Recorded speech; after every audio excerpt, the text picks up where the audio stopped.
Buenas y bienvenido a la clase teórica correspondiente al capítulo Ley de Coulomb por el profesor Beltrán.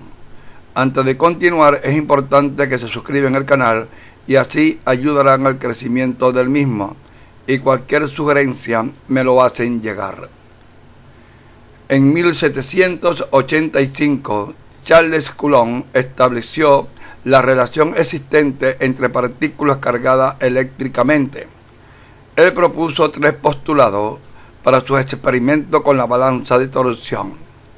Primero, la fuerza electrostática entre dos partículas cargadas está dirigida a lo largo de una línea recta que une las dos partículas y es inversamente proporcional al cuadrado de la distancia de separación r entre ellas.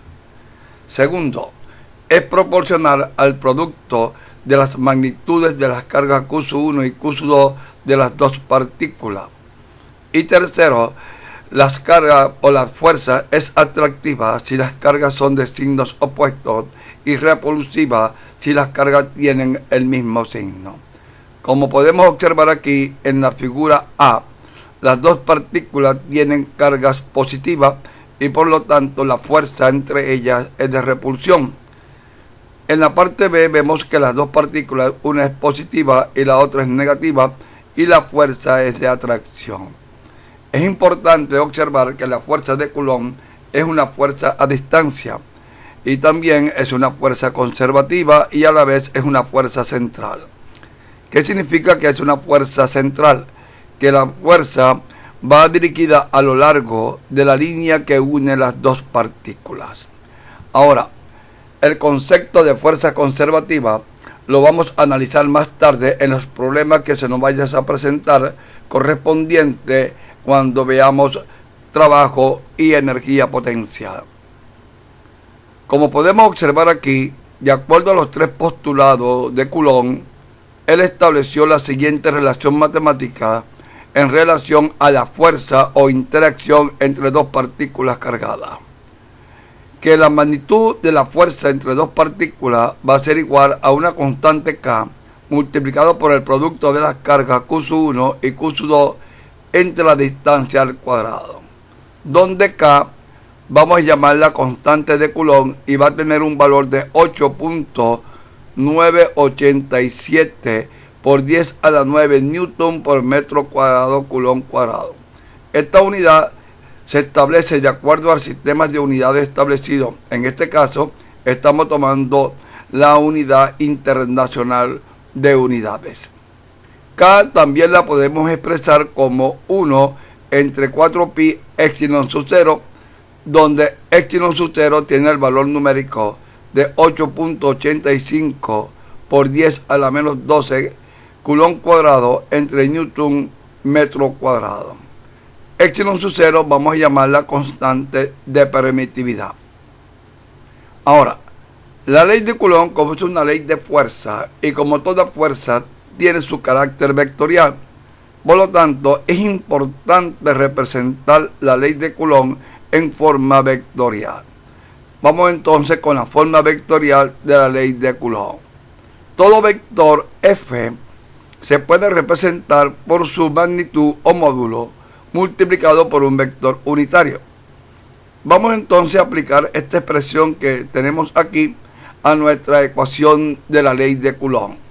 Es decir, la fuerza de la partícula 2 sobre la partícula 1 la podemos colocar entonces como su magnitud multiplicado por un vector unitario, donde su magnitud la hemos tenido ya de la ecuación número 1.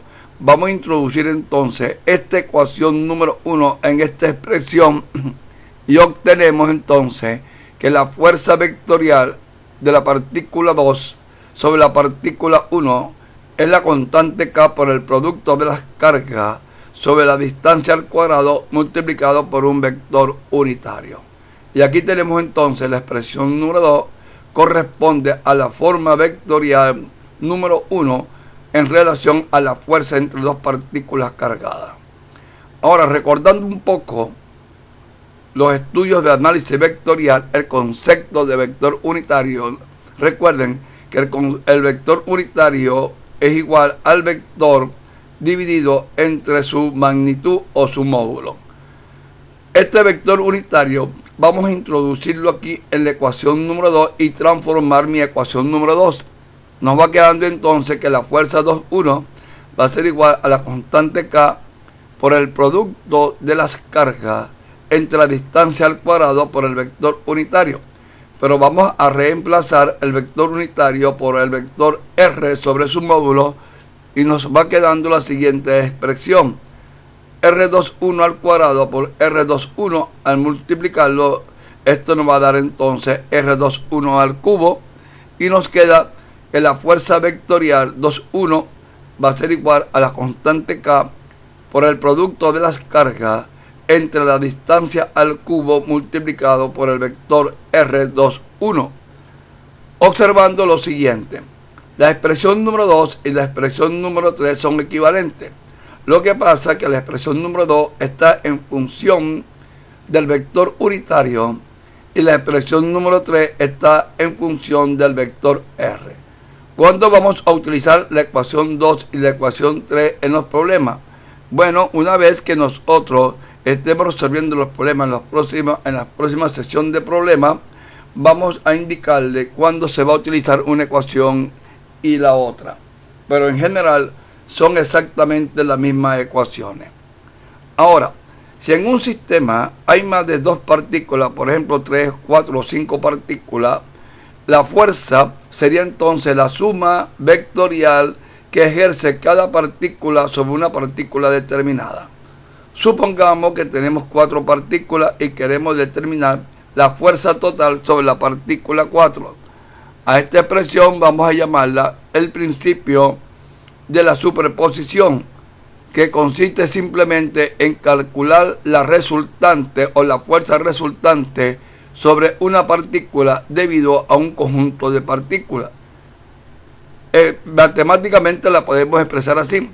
Si tenemos 4 partículas y queremos determinar la fuerza sobre la partícula 4, sería igual entonces a la fuerza de la partícula 1 sobre la partícula 4 más la fuerza de la partícula 2 sobre la partícula 4 y por último la fuerza de la partícula 3 sobre la partícula 4.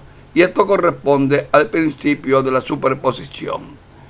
Hasta ahora lo que se ha explicado son las herramientas necesarias que vamos a utilizar en la resolución del problema correspondiente al capítulo de la ley de Coulomb correspondiente a la fuerza entre partículas cargadas eléctricamente. Gracias por su atención y nos veremos entonces en la próxima sesión de problemas. Y no olviden de suscribirse en el canal y así ayudarán al crecimiento del mismo. Gracias.